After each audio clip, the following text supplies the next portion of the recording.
انسان کے جسم میں سب سے نازک چیز کیا ہے جو بار بار ٹوٹتی رہتی ہے اور زیادہ ٹوٹتی ہے پورے جسم میں؟ سب سے کمزور چیز کو کہتے ہیں بال. کہ اگر میں اپنے ذوق کے مطابق کہوں تو بال گھڑی گھڑی ٹوٹتے ہیں، اور جو کبھی نہیں ٹوٹتا فزیکلی اعتبار سے اس کو دل کہتے ہیں. وہ بہت مضبوط چیز ہے جو بار بار ٹوٹتی رہتی ہے اور زیادہ ٹوٹتی ہے پورے جسم میں. سب سے کمزور چیز کو کہتے ہیں بال. بال ہر وقت تو ٹوٹتے ہیں، بار بار ٹوٹتے ہیں، ہر بار ٹوٹتے ہیں. یہ بال ہے، اس لیے کہ انگلیاں روز روز نہیں ٹوٹتی، بلکہ اگر میں اپنے ذوق کے مطابق کہوں تو بال گھڑی گھڑی ٹوٹتے ہیں. اور جو کبھی نہیں ٹوٹتا فزیکلی اعتبار سے اس کو دل کہتے ہیں. فزیکلی اعتبار سے کہہ رہا ہوں، جو کبھی نہیں ٹوٹتا اس کو دل کہتے ہیں. ہاں البتہ جو باتوں سے چکنا چور ہو جاتا ہے اس کو بھی دل کہتے ہیں، لیکن فزیکلی کی میں نے قید لگائی کیونکہ وہ کبھی نہیں ٹوٹتا، اور جس وقت وہ ٹوٹ جاتا ہے تو آدمی دنیا سے نکل جاتا ہے. ٹھیک ہے، دل بادشاہ ہے. سب سے کمزور چیز کیا ہے؟ مل کے کہہ دے، کیا ہے؟ سب سے مضبوط چیز کیا ہے؟ دل. اب یاد رکھنا، توجہ کرنا، توجہ ہے. بال کتنے ہی ٹوٹ جائیں زندگی پہ کوئی اثر نہیں آتا. بال جتنے ہی ٹوٹ جائیں زندگی پہ کوئی اثر، لیکن دل ٹوٹ جائے تو زندگی پہ اثر آتا ہے، چاہے فزیکلی طور پہ کہے یا ماحول کے اعتبار سے کہے.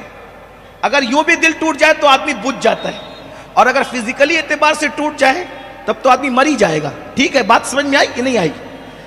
اب یہ تمہارے میرے بال ہے جو ٹوٹتے رہتے ہیں، لیکن نبی کے بالوں کی شان بھی یہ ہے کہ نبی کے بال ٹوٹنا تو اپنی جگہ، وہ نیند میں بھی بکھرتے بھی نہیں ہیں. توجہ کریں. ہاں پھر میں کہوں گا، کیونکہ بات اتنی خوبصورت آئی ہے کہ اس پر دو مرتبہ ہر دو جملے پہ کہنا کہ بمبئی والوں سبحان اللہ بولے، یہ غیرت عشق کے خلاف معلوم ہوتا ہے. بلکہ اتنی زندہ دلی کے ساتھ اس کو سننا چاہیے تھا کہ قریب سے گزرنے والا بھی کھڑا ہوتا کہ ذکر کس کا ہو رہا ہے کہ پوری محفل زندہ ہو گئی ہے. ہاں آپ کی توجہ ہے؟ ہاں پیچھے والوں کی بھی ہے لیکن وہ تھوڑی سی کم ہے. بات سمجھ میں آتی ہے؟ حضور کے بال ٹوٹنے تو اپنی جگہ، ٹوٹتے نہیں ٹوٹتے میں کچھ کہہ نہیں رہا ہوں، لیکن ان کے بالوں کی نزاکت اور لطافت اور ندرت کا عالم یہ ہے کہ نیند میں بھی اور جنگ میں بھی ان کے بال کبھی بکھرتے نہیں تھے. صحابہ کہتے ہیں جب وہ نیند سے سو کے اٹھتے تھے تو ان کے بال بکھرتے نہیں تھے. ہر بڑے بال والوں کے بال بکھر جاتے ہیں، نبی کے بال نیند بھی بکھیر نہیں سکتی تھی، جنگ میں بھی ان کے بال کبھی بکھرتے نہیں تھے. کیوں؟ اس لیے کہ کسی کے بال ماں سنوارتی ہے، کسی کے بال باپ سنوارتا ہے، کسی کے بال بھائی سنوارتا ہے، کسی کے بال بیوی سنوارتی ہے. آخر یہ کون سے بال ہے جو نیند میں بھی نہیں بکھرتے؟ اس کو سنوارا کس نے ہے؟ تو بریلی کا تاجدار خود ہی جواب دیتا ہے، شان ہے پنجے قدرت تیرے بالوں کے لیے، کیسے ہاتھوں نے سنوارے ہیں تمہارے گیس. سبحان اللہ، سبحان اللہ. جس کے بال قدرت سنوارے، جس کے بال قدرت سنوارے. توجہ کرنا. اب ان بالوں کی شان کیا ہے وہ سن لیں. ان بالوں کی شان یہ ہے، کہتے ہیں، اور انہی کی بات کر لیتے ہیں، کہتے ہیں کہ بزم ثنائے زلف میں، بزم ثنائے زلف میں میری عروس فکر کو. علماء بیٹھے میں، نعیمی صاحب ہمارے بہت اچھے عالم، ابھرتے مقرر نوجوان عالم، علامہ سجاد برکاتی صاحب بھی موجود ہے. میں کوئی تشریح کرنے کا علمی حق نہیں رکھتا، طالب علم ہوں، لیکن آپ کو سمجھانے کی کوشش کر رہا ہوں. اتنا تو حق ہمیں بھی حاصل ہے کہ ہم کچھ کہہ سکیں. بلغوا انی ولو آیا کے تحت ہمیں بھی طالب علم کے حیثیت سے حق حاصل ہے کہ ہم کچھ کہہ سکیں. توجہ ہے آپ کی. بزم ثنائے زلف میں میری عروس فکر کو. اگر اہل علم یہاں موجود ہے تو غور کریں. کہتے ہیں کہ کوئی ایسی محفل سج جائے جس میں احمد رضا کا عنوان ہو نبی کی زلفوں کی شان. میں اپنے عنوان سے ہٹا نہیں ہوں، میں اپنے عنوان پر ہوں، لیکن آپ کی توجہ چاہتا ہوں. کیا نبی کے زلف کی شان بیان کرنے کے لیے کسی محفل میں احمد رضا کو بلایا جائے اور کہا جائے نبی کی زلفوں کی شان بیان کرو، تو جب نبی کی زلفوں کی شان میں بیان کرنے لگوں تو میری فکر کی دلہن جب نبی کی زلفوں کی شان بیان کرنے لگے گی تو وہ کیا کہے گی؟ فکر کی دلہن کیا کہے گی؟ ساری بہار ہشت خلد چھوٹا سا عطردان ہے، نبی کی زلفوں کی خوشبو کے سامنے آٹھوں جنت کی خوشبو کو اگر سمیٹا جائے تو وہ چھوٹا سا عطردان بن جاتی ہے۔ اب بتاؤ، جس کے بالوں کی خوشبو کے سامنے آٹھوں جنت کی خوشبو اور بہار ایک چھوٹا سا عطردان ہے، جب خوشبوئے زلف مصطفیٰ کے سامنے آٹھوں جنت کی بہاریں ایک عطر کی ڈبیا بن جاتی ہے، آٹھوں جنت کی بہاریں ایک عطر کی ڈبیا بن جاتی ہے۔ یہ خوشبوئے زلف مصطفیٰ کے سامنے جنت کا حال ہے، تو زلف مصطفیٰ کا عالم کیا ہوگا؟ اور جب زلف مصطفیٰ کی یہ شان ہے تو قلب مصطفیٰ کا عالم کیا ہے؟ اب یہ قلب کیا ہے؟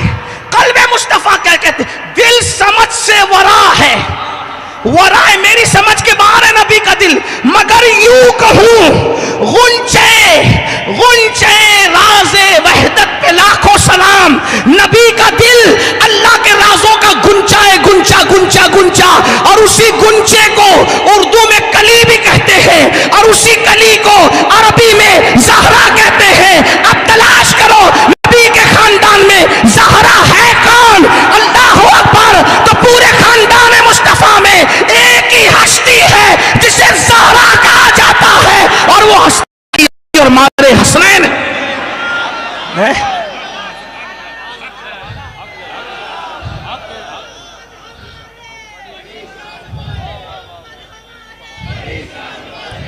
فاطمہ تو بدا تو منی، وہ میرے جگر کا ٹکڑا ہے۔ اب بتاؤ، نبی کے دل کے ٹکڑے کی شان کون بیان کر سکتا ہے؟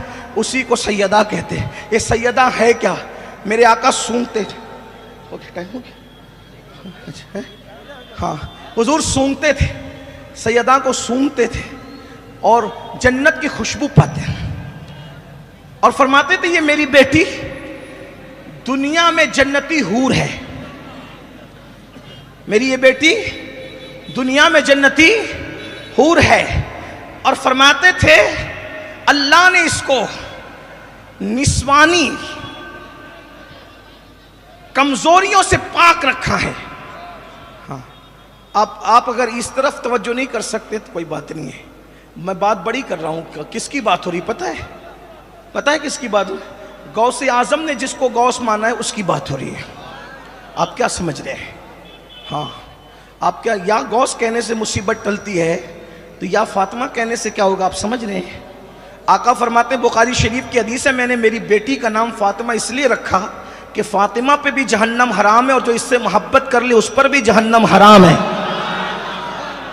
بھائیو، آپ کس کے ذکر کا عنوان دیتے ہو، پھر اس کے بعد آپ توجہ سے بے توجہ ہوتے ہو، رکشہ کی طرف، گاڑیوں کی طرف، والنٹیئر کی طرف؟ نہیں، میں ناراض نہیں ہوں، لیکن بات کس کا ذکر چل رہا ہے؟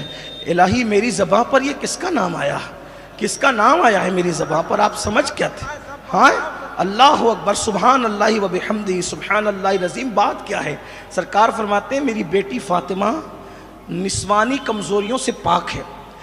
اس کی تشریح تو نہیں کرتا، لیکن اشارہ دے کے آگے بڑھتا ہوں۔ 15 رمضان المبارک کو ظہر کے بعد بیٹے کو جنم دیتی ہے، امام حسن کو۔ ظہر کے بعد ظہر کی نماز پڑھ کے بیٹے کو جنم دیتی ہے، اور عصر کی نماز میں سیدہ فاطمہ مصلی پر کھڑی ہو جاتی ہے۔